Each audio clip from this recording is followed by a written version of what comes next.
you all are aware of the FBI reports years ago that said that law enforcement and the military was being infiltrated by white supremacist groups that have a long history of plotting against the government and trying to start a race war, and that they were actively recruiting individuals and prepping them to become law enforcement, to become borders agents, to become military people or whatever. And then once they were veterans, they would bring them back again into the fold and say, "You're veterans, teach others to do it." We've been watching for years these things like the militia movement and these secret things that they go do in Idaho and these other places. We didn't pay attention to the fact that when Trump came in this time around, he finished up some of the work that he had done in his first term. He buried those reports and actually had them deleted. He had all that research that was done on who was actively trying to infiltrate from white supremacist groups or whatnot. He had that deleted. And then he also asked the DOJ and the FBI to gin up a new threat, Antifa and black, what was it? It was something like black extremist groups, something like that. Groups, yeah. And he black wanted identity extremist. Black extremists. I mean, listen, when there's a boot on your neck, nothing you do is extreme.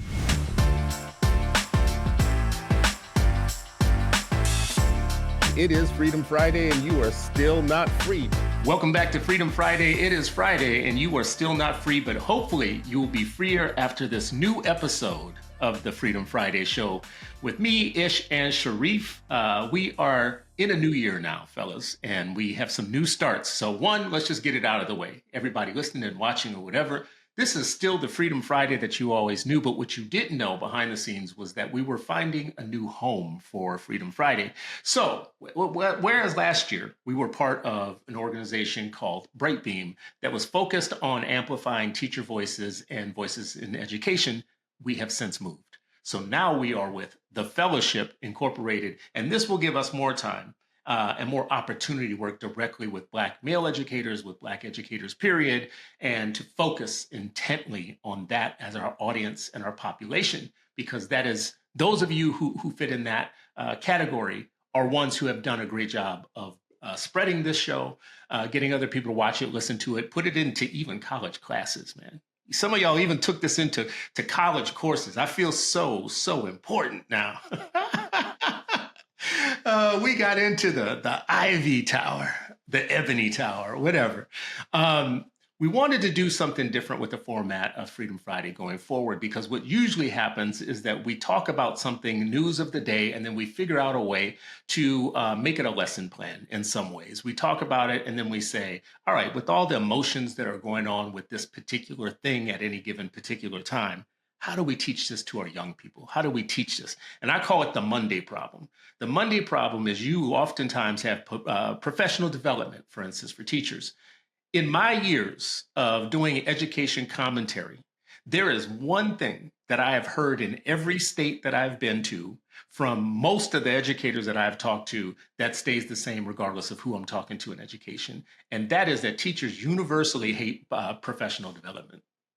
Universally say that it's a waste of time. Not everybody, because there's some people that are doing really well with it. There's some schools I visited in St. Louis that are actually excelling at it. But I'm just saying, you got to ask the question. In my position, I have to ask the question, I'm doing all this talking and all this kind of like commentary stuff in social media, but how do we make this useful? The Monday problem to me is you have an educator listening to this saying, oh, that all sounds good, but what am I going to do next Monday? How am I going to apply this to what I do next Monday? Because educators sit through a bunch of things with people talking at them, sit and gets and whatever, where it doesn't do anything for them in their teaching and their learning. So we hope that the show has more of a framework now where we talk about the news of the day, but it's always within the frame of how would we teach this to our young people?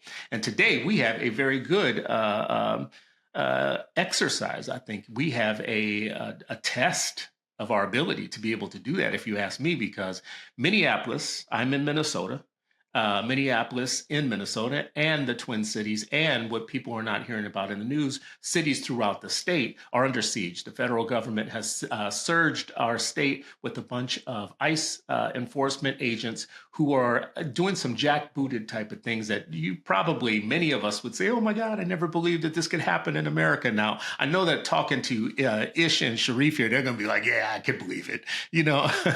I can believe it, right? But in Minnesota, I don't think we could believe the level of which, I don't think people understand what's really happening here on the ground. I don't think that people understand what it looks like to have your federal government declare war on you, to walk out your front door to go to the grocery store, take your kids to school or whatever, and understand that you no longer live in the country that everybody else lives in. We are literally under siege. The federal government has waged war on us in a way that I can't say anybody else is experiencing in the domestic United States right now. So I want to talk about this because this is one of those lessons in how do we teach this and how do we think about this? What's the lesson here? How do we teach? What are the most serious implications? Just yesterday, Donald Trump said that he is going to invoke the Insurrection Act to send troops into Minneapolis, actual troops. And under this act, which hasn't been used in a good, has never been used really in our lifetime, under this act, it actually turns the actual military into the police, and our local law enforcement no longer have any jurisdiction where they could stop it, where they can actually be the ones that defend us. There's a lot of historic parallels to this. But first, brothers, I want to bring y'all in on the conversation. Let's just talk about it for a minute first. Y'all in Philly, and it's not like you're unaccustomed to law enforcement overreach and abuse and hostility. What are you all seeing from a distance about our situation here in Minnesota, and what type of connections is it making for you in all that you know as teachers?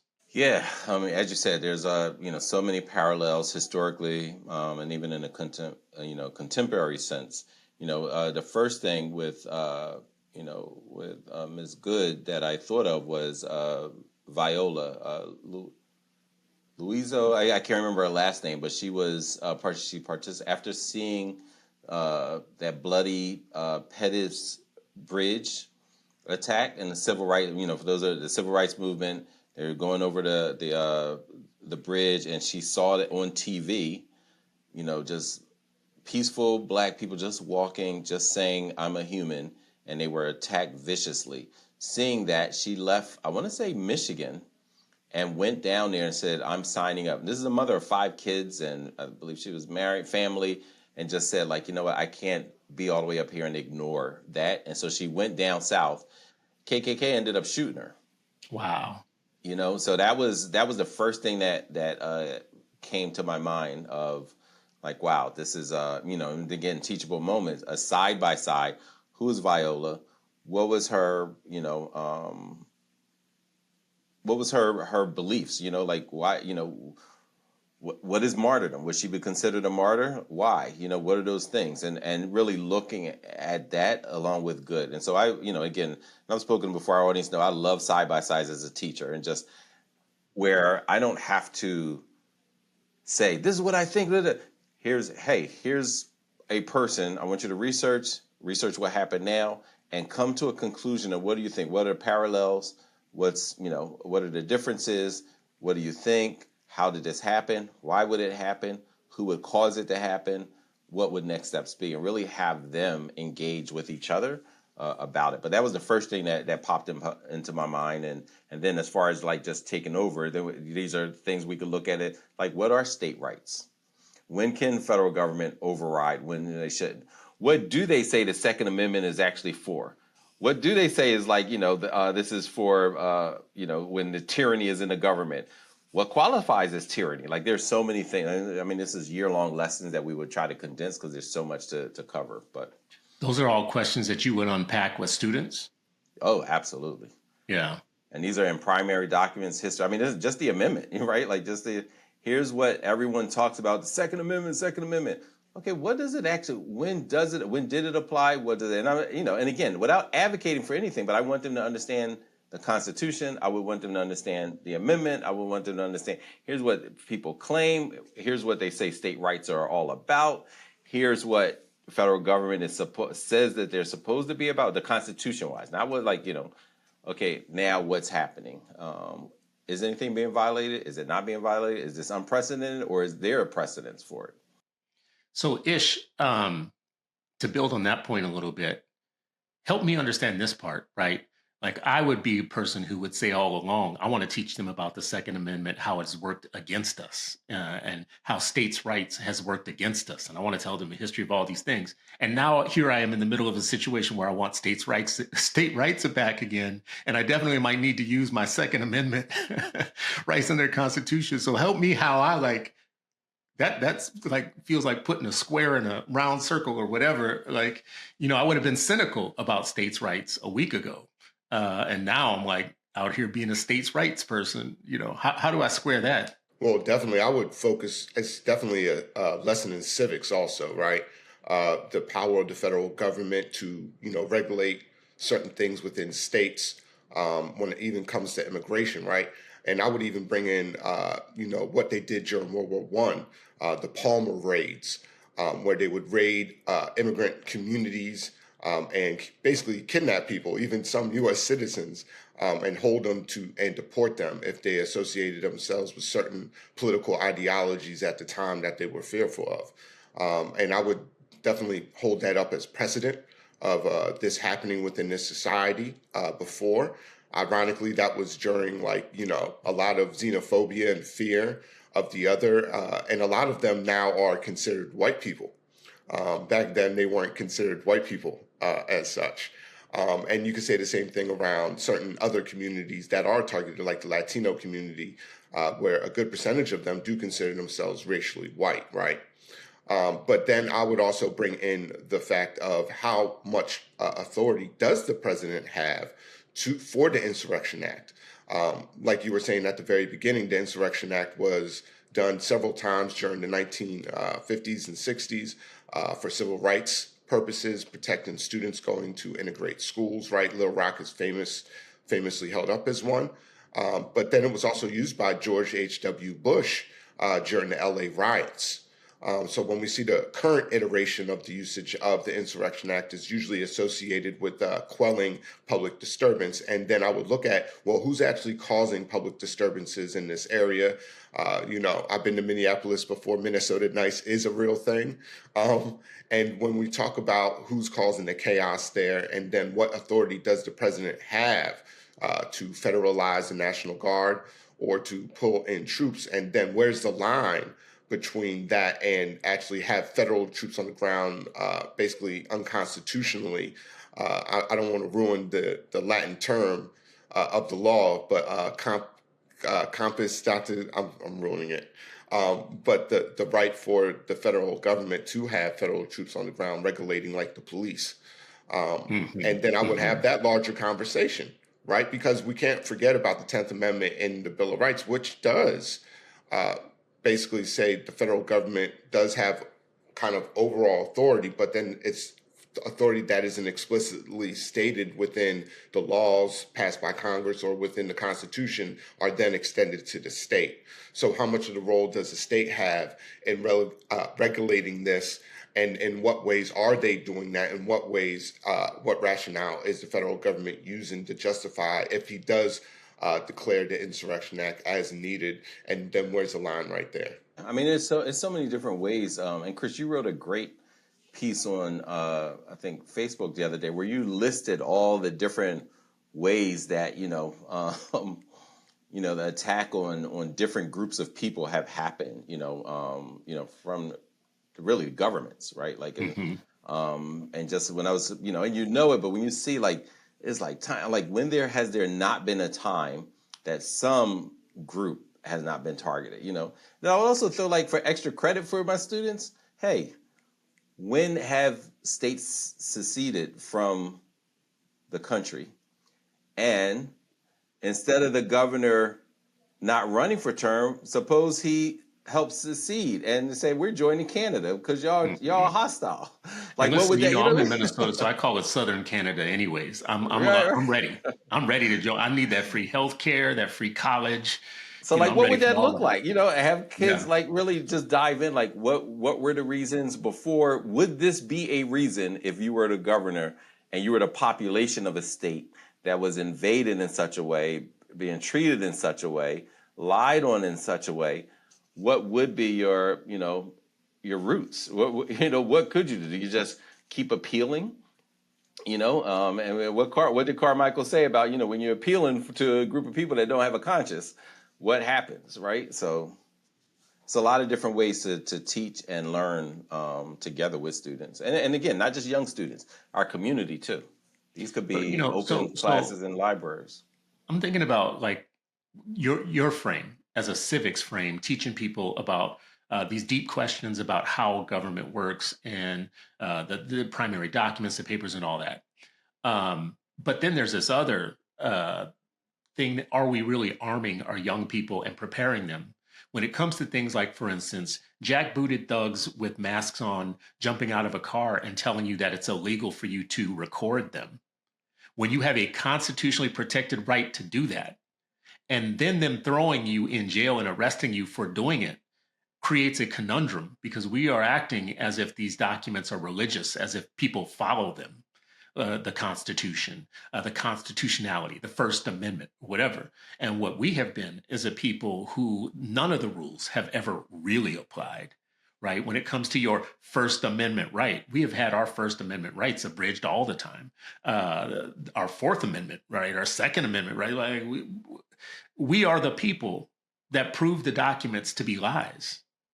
That's our status in the United States. We are literally the reason why Black folks are so hated is because they have constantly been the only reminder of just how counterfeit these documents are that found this country and this nation. I'll give you an example of how that's concrete example of how that's exactly true.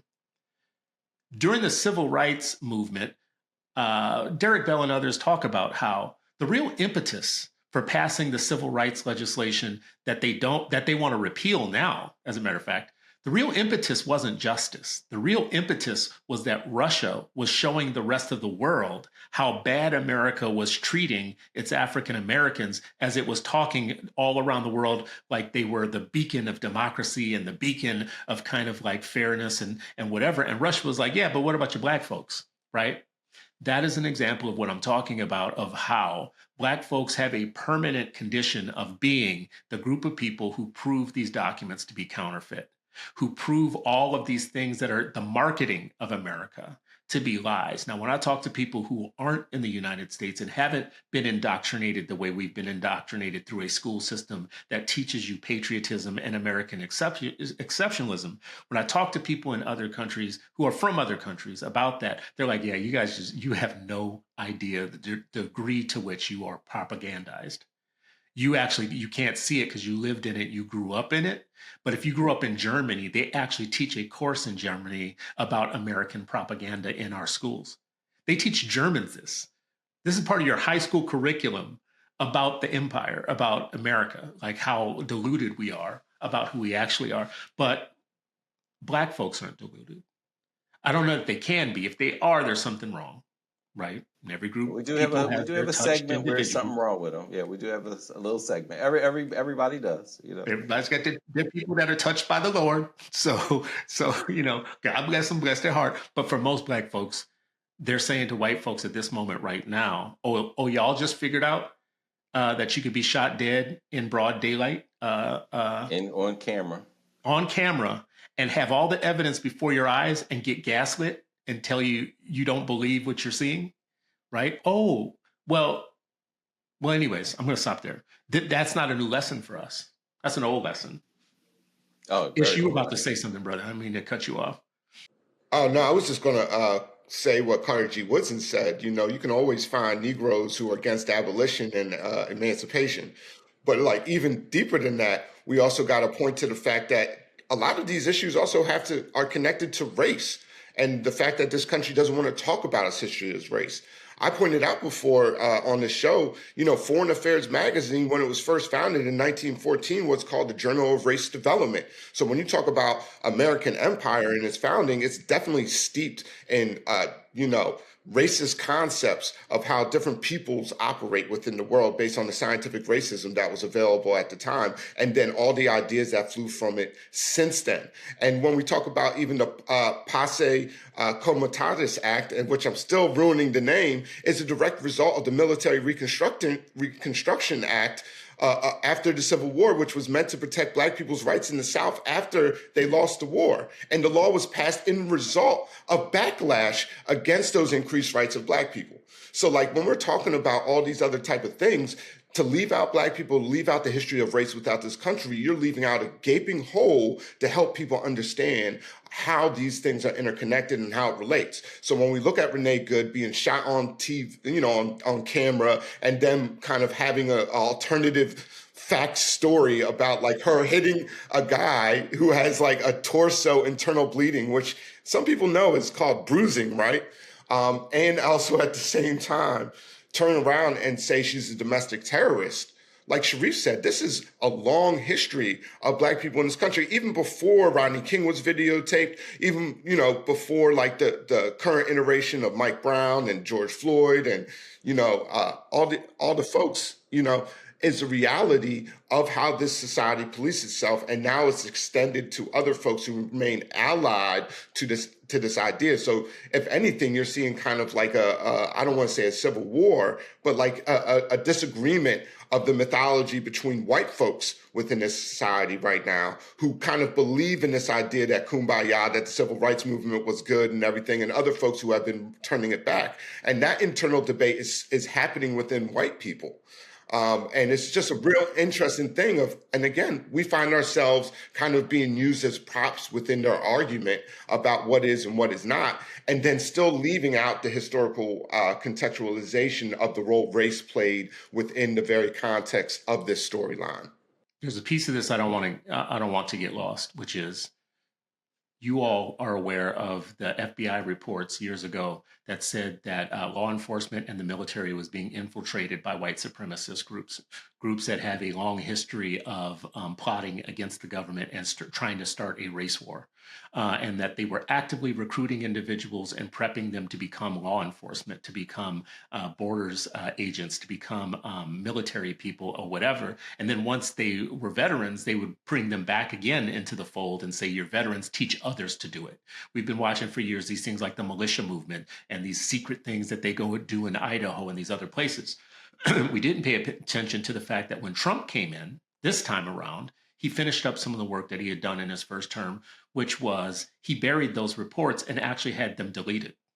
He had all that research that was done on who was actively trying to infiltrate from white supremacist groups or whatnot. He had that deleted, right? And then he also asked the DOJ and the FBI to gin up a new threat, Antifa, and black, what was it? It was something like black extremist groups, something like that. Groups, yeah. And he Black wanted identity extremist. Black extremists. I mean, listen, when there's a boot on your neck, nothing you do is extreme, right? I just want people to understand this. When you are on the ground with a knee to your neck and it's asphyxiating you, there's no such thing as anything extreme, until that boot comes off your neck. So I just want everybody to be real about this part. But let's just talk about a framework here. So I want to talk quickly just about a framework analysis. This is the federal supremacy playbook. The primary lesson here is a two-tier system of justice, one of which protects one group and offends another and does the opposite with another group, right? It's a two-tier sense of justice. We didn't call the Insurrectionist Act on January 6th. As a matter of fact, the President of the United States didn't say this is an insurrection, as they were going after law enforcement, injuring and in some cases fatally injuring police officers. There was no insurrection then. The President of the United States sat and watched that drinking Diet Coke and sitting up on Truth Social trying to figure out how it was playing on TV.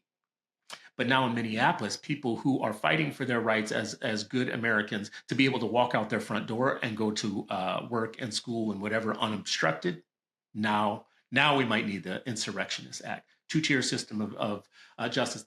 I don't know if y'all heard, but there's been another shooting, right? There's been another shooting. So now we see Stephen Miller tell the agents themselves, it's okay. No matter what you do, you're going to have federal immunity, right? This is the federal supremacy playbook. You go out there and do whatever you want. So now they can actually shoot people. They do have people they have now detected on the list of people in that group, Proud Boys and others. who are connected to other militia groups who actually have goals for the number of people of color that they will actually kill. That's the type of people that are being recruited to be these masked, jackbooted thugs put on the street.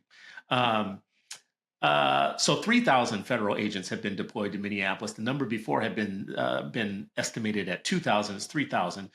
There's been 2,500 arrests since the surge of this operation's been going on, and now the FBI is offering a $100,000 reward for anybody that will rat out their neighbors for any of the so-called rioting. This is an escalation strategy. This is not incompetence. This is not them getting it wrong. This is choreography. This is not traditional policing tactics. This is something new. And fellas, this came up with us before. I just want to say this because I don't want to be overly aggressive about what I'm saying here. I understand when people say that this is nothing new and we've been through this before. We've seen it before, whatever. I believe in pattern recognition as a form of intelligence, but I also believe in discrimination, being able to know one thing from another. Yes, we have seen these patterns before, and yes, some of this stuff is being invented on the spot, and we're going to have to figure out what this incident is, right? We have seen other cycles of racism and kind of white aggrievement cycle up, but they've been similar but different, right? Because every time you learn the tactics of one of those and you win, the next time around, they have invented a new way of getting at you. And right now, Trump is trying all different kinds of things. He's just throwing the spaghetti on the wall, seeing what sticks. So we have to be ready for this. This is invoking a constitutional crisis. So I just want to stop there and say, as a framework, let's stick with the question that we had before. How are we going to make this coherent and teach all these things? It's too much. It's too much. It's a lot. It's too much in one thing. I want y'all to put it in one unit. Teach me in one day. Unit. I think if you start off with the idea of power, and but probably the top of it would be power corrupt and absolute power corrupts absolutely, right? That famous quote. And then I think I would try not to. I would make it messy a little bit, but also would add clarity by adding an international frame. So when they talk about regime, when they say like all these other countries and the brutal regime, okay, is this a brutal regime that's happening right now? If you know that white supremacists have been recruited and deployed. Is that a paramilitary group? Like, why are we have different names, but another country, the newspapers here will call it another name for another country, but if in America it's something else. It's a paramilitary group. They have recruited and deployed. I don't mean to cut you off on that point, but no, go ahead. It builds on your point that you're making right now. And I'm sorry to interject this, but it's please. as you said that. They're literally saying that about Iran right now. Exactly. They're threatening Iran with, if you crack down on your protesters, we will come after you.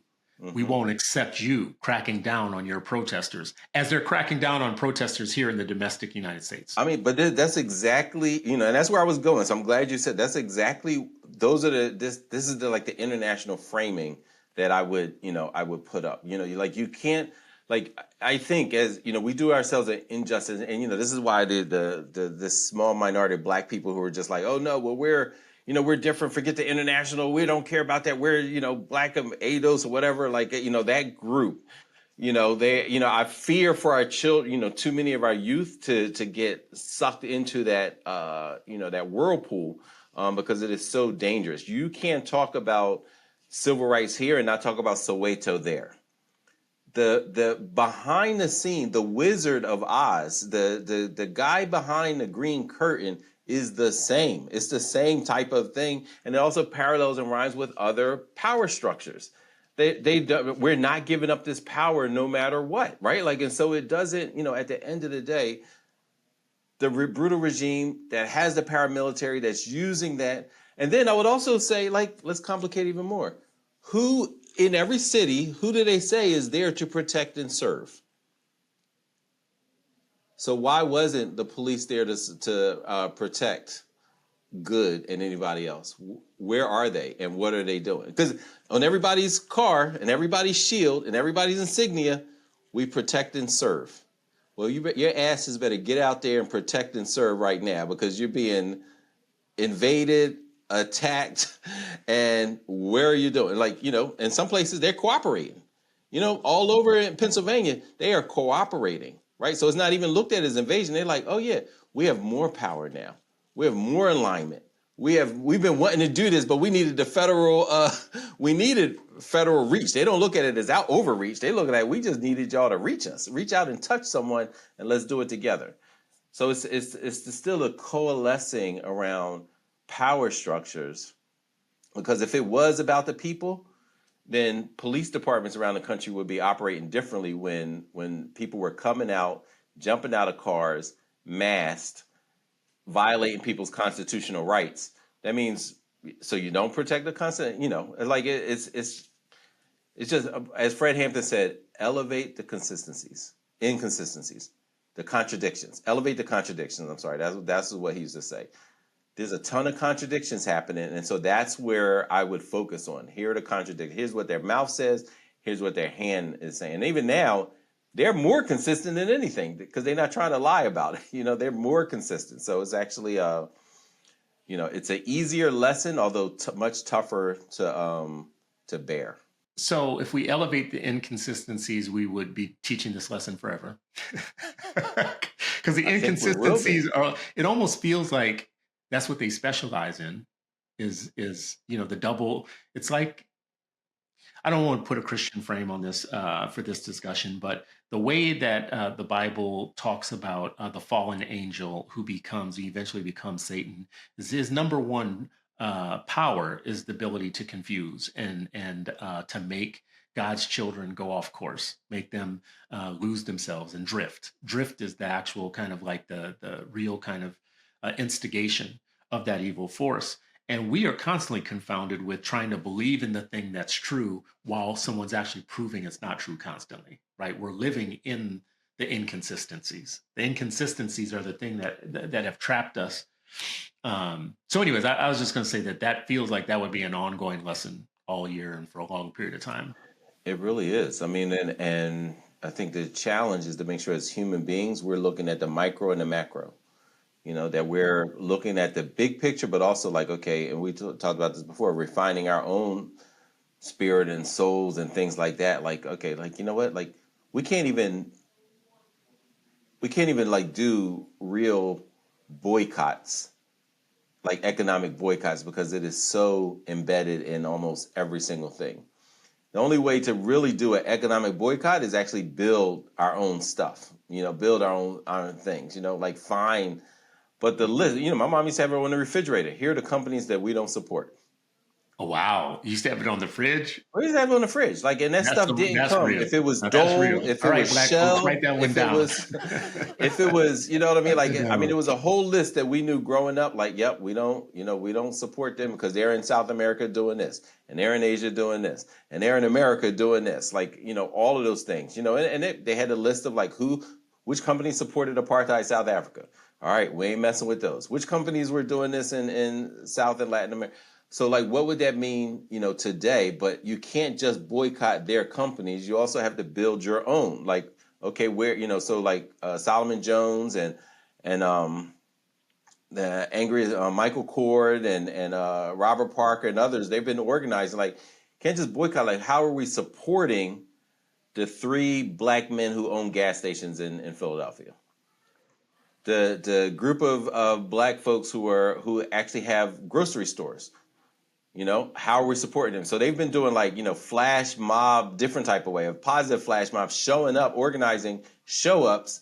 We're like, hey, we're going to triple their revenue, this week, that kind of thing. And so that's just a small, tiny part of all the overall work that has to be done. The education, though, for me, if I'm going to bank on anything, it's the education of the liberation of the black mind. You know what I mean? Like, that is the number one thing, and help tying that to action. That's the biggest bet that we have right now. So Ish, I want to give you a problem. I'm a student and listens to all this stuff. I obviously was a problem child. So just so y'all know, like in school, I was Hey, obviously a some of problem the best child. Right? revolutionaries are problem children, at least I was a coined, problem at child. least I'm framed just that gonna own way. it at this point. I'm just gonna own it. I fought it for a long time. But Ish, what if I said to you as a teacher, like, man, I'm not trying to hear any of this. Uh, One, my defense mechanism of it being overwhelming. It's too much. Once you start falling down this rabbit hole, man, I just want to just put me back in I the just want to matrix live, and man. let me not Yeah. know any of this. Yeah. What would you say to me then if I'm that problem child that says that to you? Like, I'm not trying to hear any of this.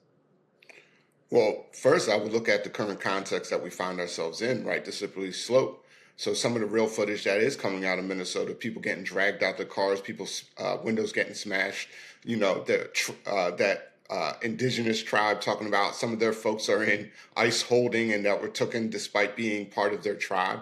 U.S. citizens getting arrested, and make it very clear that it's tied. But And then they I would lost also, three of them. Did you know that part? What do they've you mean lost, lost? Like died? They no, they don't lost know where they three are. of them. They don't know where they are. The Yeah, tribe went to try and retrieve their people and they found one and they told them they couldn't find the other three.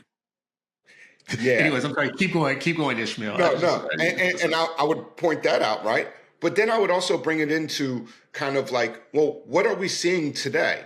How is this parallel to what we know and what we can learn from history? So I would look at the general pattern of the rise of authoritarianism, right, across Europe and across the world throughout time, in modern history, of course, and then we look at kind of like the extremist messages coming out right now of the White House, how they're using white supremacist iconography or symbolism to kind of like ratchet up the thing and Americanism. So how are complex problems being reduced to moral failures of others? Are you considered a moral failure in this lens within this society? In what way, right? And students pay attention to what those things are, especially nowadays on TikTok and on Instagram. They're seeing these kind of narratives being perpetuated.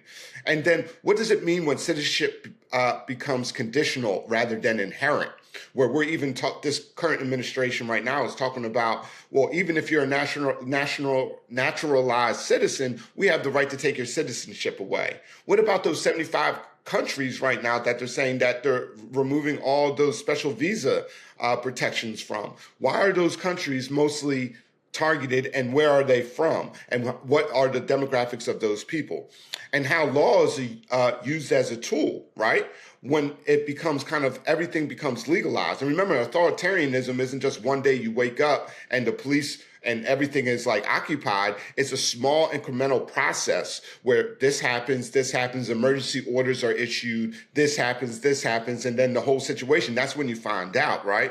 And then we can point out to the development of Nazi Germany as a specific model of that actually happening, how the brown shirts were using violence and intimidation against certain groups of people, right? And don't get it twisted, in Nazi Germany, not only were they targeting the Jewish population, but they were also targeting the mixed race population from the children of Black American soldiers and German mothers who still remained in Germany. They were going after handicapped people. They were going after communists. They were going after LGBTQ communities, right? And then I would also say how this harm is then part of the system, where moral distance within how they talk about others, other people. And you can actually pull up, primary sources or commentary underneath articles or underneath certain things on Instagram or TikTok as, why are these people talking about these people like this?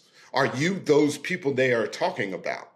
And then how does the de-legitimization of truth happen, where the shared reality is not even a shared understanding of how that reality is, and therefore those barriers to collective resistance become more difficult because there's these parallel storylines. And we can see that with how people are talking about what happened to Renee Good.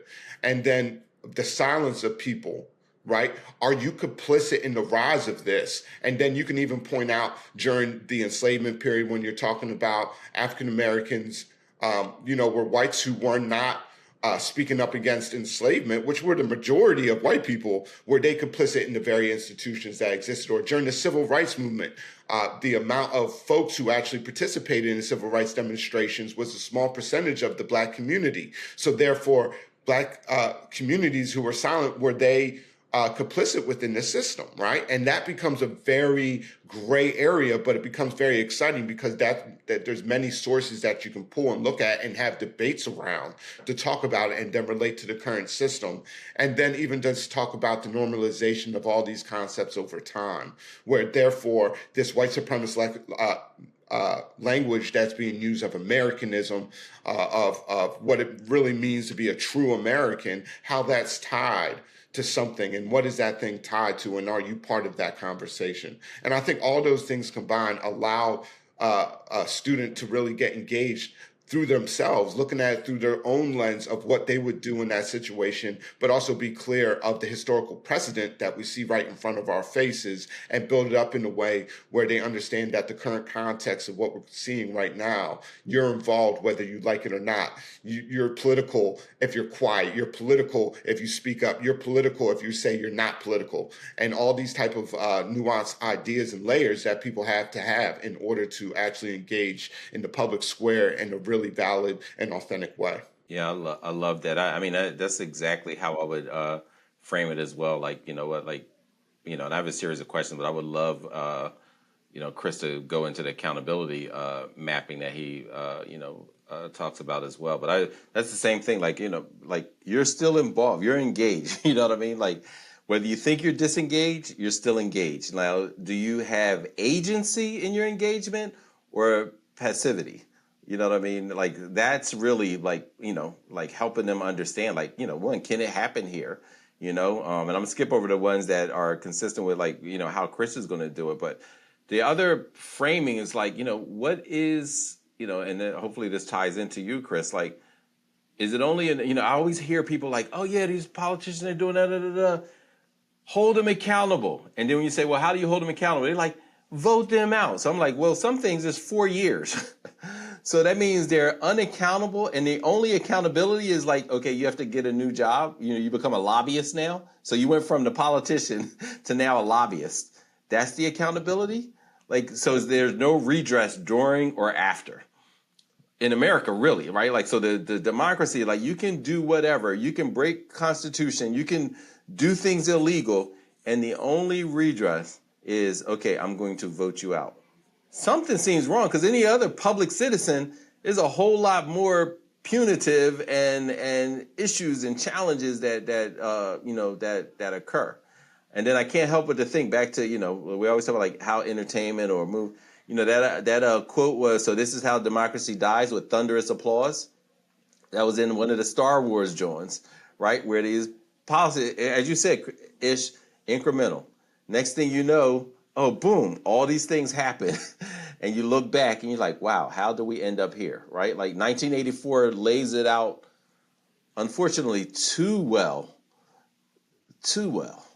But, you know, kids aren't reading full books anymore, so I don't know how they're going to learn about the 1984, you know, book and their predictions and again, predictions, but predictive because of historical events, right? Like, that's why it was so predictable. That's why Octavia Butler's, it's not like she's like, oh, I'm tapping into, you know, aliens. It's like, you get pattern recognition. Oh, you know what? We're seeing this, and this is why she can do. That's all sci-fi is, right? You know, so sci-fi, political sci-fi, you know, like it's recognizing the pattern and seeing, oh, this is where this could potentially go. Oh, what's the worst case scenario? Let's draw that out and play that out, and we see it happening. You know, that jarred a few things for me. Number one, all three of my kids actually have had to read Anthem by Ayn Rand in school. And for those people who don't know who Ayn Rand is, she's a dreadfully bad, miserable woman who wrote dreadfully bad literature, like just subpar, terrible literature on any account, whether you agree with her main themes, and her main themes are selfishness is good, that the talented should get all the rewards and the untalented should perish, and that the whole world would be better off if that happened, if the least talented perish and if the most talented rise to the top and get all the benefits.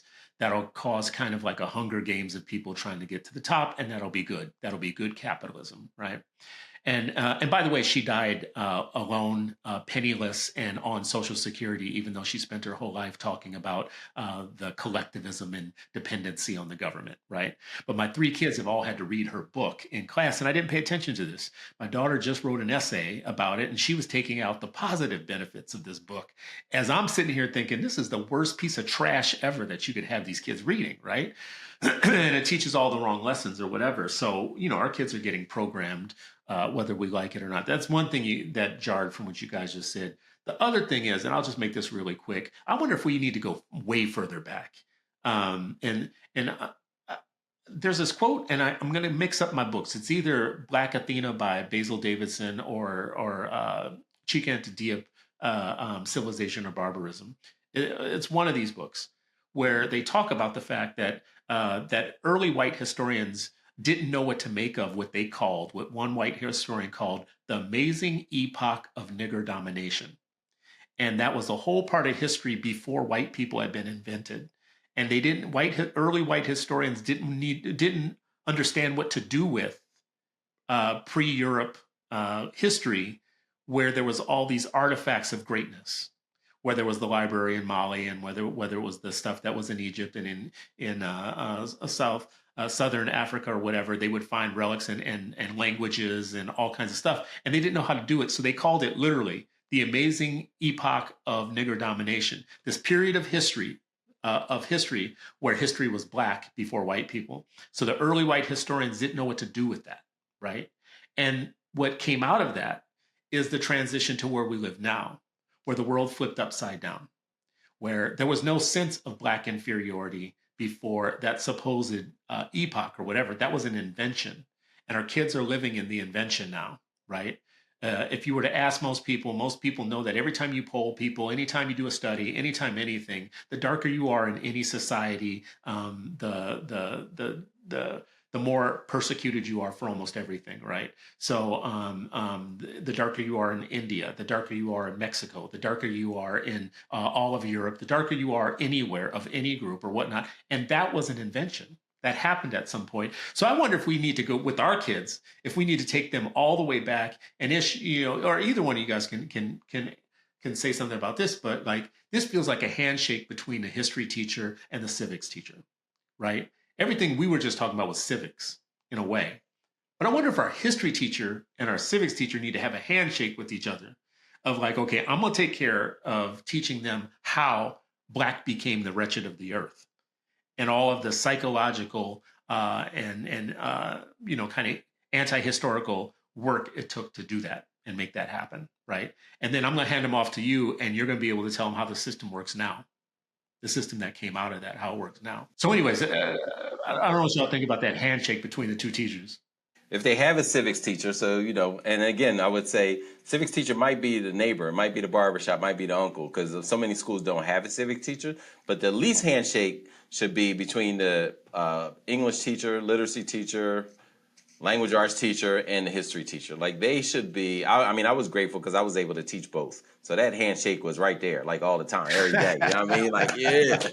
And I remember my principal sometimes and other teachers, they would come and observe, and they say, you know what? I loved your class because I couldn't tell whether it was English class or history class. Because to me, I just looked at it as like I have a double block for reading, writing, communication, but also context. And the context was the historical connectivity with the through line. So I was able to keep doing that. So I would say absolutely there should be, and this is one of the ways to keep teacher, a lot of teachers talk about like the isolation and the silo and just this vertical piece that they don't get to engage with others. This is like the easiest, the basic atom of a school. It's like teachers should be planning, discussing, sharing. Here's what I'm teaching. And it may not always, correlate, but it could be like, hey, you know what? And like a basic, right? You talk to Akil Parker about math and things like that. If I'm a math teacher and I'm not ever talking to the gym teacher or the history teacher, that's crazy. Like I want to see, like if they're trying to figure out how to use graphs and measurement and things like that, and I'm not talking to other teachers who actually that lives in their world too, is short-sighted. So again, all the connectivity, we just have to lift it up. So here's a quick lesson situation. We'll call it the accountability mapping. Have your students trace the accountability chain of command and use two different scenarios to have them do it with. One is the Fugitive Slave Act, and the other is the current situation in Minneapolis. And have them trace, in both cases, what is the chain of command when it comes to accountability, who's accountable for what. And there's a common set of questions that they can be asking in both situations. Who investigates the misconduct? And who was that during the Fugitive Slave Act, and who is that now in Minneapolis? Who prosecutes? Who can stop it? Who has the power, right? So right now, we have a state attorney general, we have a governor, we have the courts, and I don't think everybody knows how those things work now, right? But what we're learning, like you all have watched this, you watched a woman on video get shot from a 90-degree angle as she was driving away through a window. We saw this with our own eyes. And the questions I just asked would have been the same for a slave catcher back in the day that it is today with the guy that shot her, right? Who investigates? Well, in this case today, the federal government is trumping everybody, and they are preventing the locals from having any information on how to prosecute them. Now, during the Fugitive Slave Act, there was probably no even attempt to prosecute anybody ever or whatever, and there probably wasn't a chain of command. But does that seem to you a tactical way to get them to do the history and the current events? I think you said, Sharif, you called it a side by side, but I think this might be something different than what you meant by side. No. Side by side is literally looking at two scenarios. Two people, two scenarios, two things, and you're almost Venn diagramming it. Like, okay, what's the difference? What are the similarities?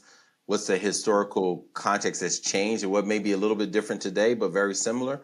No, it's pretty much you're looking at two scenarios and seeing like, okay, are things different? How are they different? How are they the same?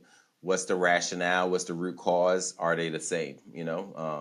And you can add a third bucket for international too, right? Like, all right, if there was somebody hiding kids in coffins to smuggle them out of places, and you have enslavement here and people trying to, capture or help them, and then you have so-called, immigrants now. Are there parallels in all three scenarios? International, historically here, and now here. So I gave y'all my accountability framework is my small, short lesson plan. I just want to improve it. Also, what you just said, Sharif, everything you said about the side by side in those two situations, I would add a lesson about asymmetrical power. So we would have to ask questions about not just who investigates and all that stuff and who's accountable, but who has power and who doesn't in this situation. Where's the power asymmetrical, right?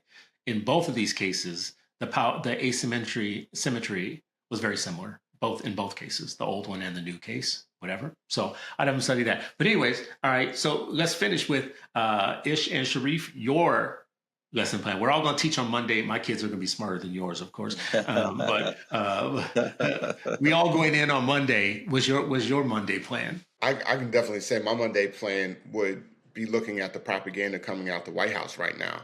PBS NewsHour did a great 10-minute segment about kind of how that the extremist messaging in it is tied to white supremacist thought and symbolism, and then have the students look at like, well, questions like, why would they be using this rhetoric? Like, what is the purpose of saying all this? And that would just be a kickoff point of looking at other primary sources or other things that are coming out right now of how folks are being dehumanized through rhetoric, and that the image of America and what it should be and what it is and everything, and then through whose lens.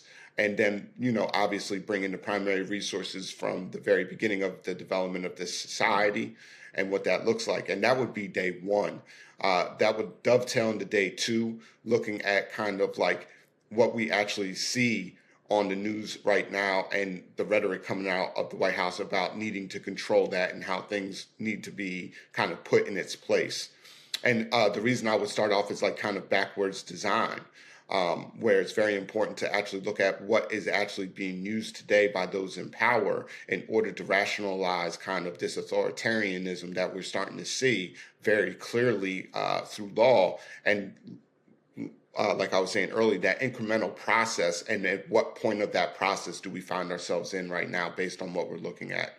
And that would just be the initial kind of first week of doing that. And then also media control, compare what Fox News is saying compared to what MS Now is saying, and maybe like find those two clips and put them side by side and have students analyze like what are the points that they're saying, what biases are they uplifting, what are the biases, right? Is it, and then bring in the question, is it possible to be completely objective in reporting these? And what does it mean when it's not, right? Because objectivity also is a form of subjectivity when you say that within the way power operates.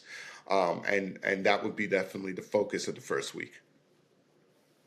No, this is great. I mean, in all actuality, I would send my students to your courses first, and then invite them to the graduate level, the black belt level, as Chris likes to call it. No, I'm just joking. No, those are really good. I mean, I would really go back to the basics and the classics, so to speak, classic quotation marks. We'd be doing some deep reading. We'd have 1984. That would be our book. But each segment will really be each phrase. I'd have them do like a timeline of like events that were moving things, further down the road, towards societal destruction, so to speak, But then I would, the through line or the verticals would be, okay, who could have, it would have been a woulda, coulda, shoulda. Who could have stopped, impeded, engaged to stop this track? All right, that didn't happen. Now here's the next incremental piece of it. Who could have intervened here? Who coulda, shoulda, woulda, and did, right? Like, and so that's what they would have had a timeline, and then really map out who coulda, shoulda, woulda intervene to halt, stop, pause, push back, fight, resist. And then after we go through all of that, then I would just have, okay, where are you today, and what are our collective coulda, woulda, shouldas? I love two things that you all just added that, I'm jealous that I didn't put into mine. So I'm just going to mix them all together. You did. It's all together. Accountability framework, this accountability framework with the side-by-side and parallels from the old and the new, hopefully with some sort of discussion about asymmetry of power in both situations. And then what Ish said, that it would be, I should have thought of that, which is the side-by-side of how it's being reported. I just today looked at some of the right-wing kind of outlets, and the way that they're describing what's happening in Minneapolis sounds like somebody on another planet wrote it, right? Like so somebody's living in a different universe than what I live in, right? So the side-by-side on like what's being written in Town Hall and Newsmax and Fox News versus what's actually happening on the ground and what people like Democracy Now! And others are saying, that would be a great kind of, what I like about that Ish so much is, I'm always thinking about intellectual self-defense, teaching our kids intellectual self-defense. So one of those is being able to identify what you just said, the difference between the way people are telling this story, right? Like, so when they consume media. And then Sharif, your piece on this, I think, is actually absolutely critical. Also, when you mix these all three together, I feel like it makes for a really powerful plan for educators. Yeah, and I would say educators, don't be shy to add a third element, an international element. Like Malcolm constantly told us, like, don't allow them to disconnect like what's happening here. So even if it's just like, I love the idea of like how it's reported. Okay, and then the third party from overseas. Not the BBC, That's right. Somewhere else. How That's are right. they? Because we do that. We're always talking about, well, this country, and this is the country, and this was happening over there, and this is how oppressive, and we use terms like regime and paramilitary, blah, blah, blah. All right, how are other folks talking about this country and what they're seeing from afar? That's so How true. are they talking if to you their read, citizens about what's happening here? If you read the German press or Al Jazeera, if you switch up like who you're listening to and read every day, it changes your orientation. Yeah, each time do that. And that's again Yeah. another reason Yeah, I why I love think that. travel is so important. If we know traveling is so important to the intellectual and cultural development, then at least let's travel by literacy, you know, and reading and hearing like how other people are and it doesn't mean that, oh, they're right. Just to inform the conversation um, is just a good thing. I didn't want to lose one of the points in your lesson that I think actually is absolutely essential. The bystander problem. So who should have done something, who should have stepped in, and at what point, I think is a good lesson about whether you want to be a bystander or not, and who are the bystanders. In addition to who's accountable for doing something, also there's a whole bunch of other people that could have done something that watched it happen or I mean, benefited especially in from it. America, because you know we got this super soul person, superhero conundrum propaganda that we all swallow. Like, oh, I would have been the superhero during enslavement. Oh, I would have been the superhero during the civil rights. You know, like, no, the superhero was the woman making sure people ate during the Montgomery bus boycott. The woman who was like, travel. You know, what I mean, it's the small things. You know what I mean? Like that was happening. In addition, obviously, there are always superheroes, but the superhero isn't always the one that's got the press. So, like, what is your superhero moment right now? You know, and don't tell me to vote in 4 years. I don't want to hear that crap. Well, first of all, I am going to tell everybody to vote this year. I'm going to tell everybody, listen, there's only one goal this year. You got one job. And your one job is to, when the opportunity arises, to pull a lever that actually drops the floor out of drops the bottom out of this current regime, that you pull the lever at the appropriate time. There's a lot of other stuff we need to do, but this ain't gonna be a good year for sitting it out this time around. Yeah, But but what you if just they said, I just think, could if be they our vote next in more lesson. Fettermans, then it ain't going. You know, what I mean, it ain't going to be. Betterment. Listen. That y'all keep him. Y'all keep him. Y'all need to do something with him and what's your mascot? Y'all need to do something with both of those. Oh, Gritty. Yeah, yeah. Y'all oh, need to do something with both of them. oh, gritty just needs a hug, man. That's No, all. no, no. Gritty, Listen, Gritty looks listen. psychotic. Uh, Every anti-ICE protest around this area, you see somebody dressed up in that gritty, costume. So Listen, whatever it's a brings reason. people into It's the a reason fold. for that. Gritty. Well, listen, this has been, I think, a great lesson plan. And I think you added something there at the end that might be another good one for a future show, which is the superhero syndrome. And Ish, I've heard you talk about this before. We teach history in a way where we're not talking about the common people and the common ways that everybody participated. We're always looking for the Messiah character or whatnot. And I think what we have learned in history is when you get that Messiah character, figurehead, they kill him, right? Like so. So maybe we should not A focus Messiah so much, character always has to have a villain to counter him. right? So get the Yeah, people. but Powers there's a with the lot of people. unlisted names, people that we don't remember that were instrumental in everything that we benefit from today. All the freedoms we have today had a whole bunch of. There's a whole bunch of people in graves right now. I have something coming out on Monday. People should read this. I'm doing a lot of photography now. I went to a few towns, and one thing I noticed is they all have a church, a bar, and a cemetery. And I've just started really thinking and writing poetically about the life of a small town person when your tombstone doesn't really tell all of what you went through and what you did.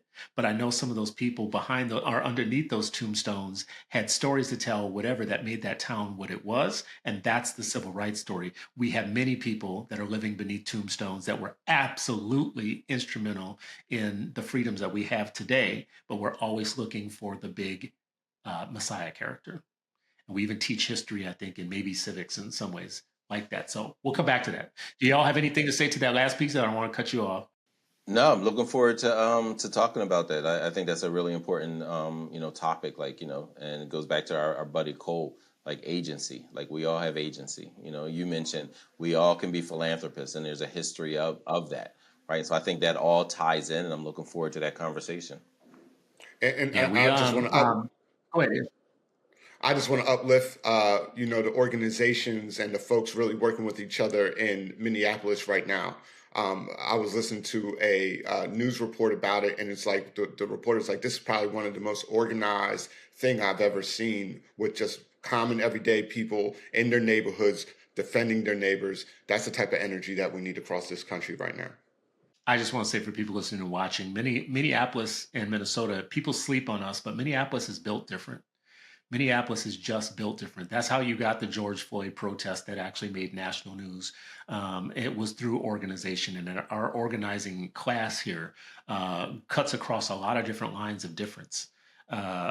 Church groups, Lutheran groups that get out there, and a lot of people blowing them whistles are good old fashioned Lutherans who, yeah, Minnesota nice works for a period of time, but they don't like you. They don't like disorder. Like, you start creating disorder or messing up the civic system here, and they will get out in the streets and blow some whistles. So I think that there's a lot to be learned by that. This has been another episode of Freedom Friday, and you are still not free, but hopefully after this hour with Ish Sharif and me, you are a little bit freer. We will see you next time on Freedom Friday.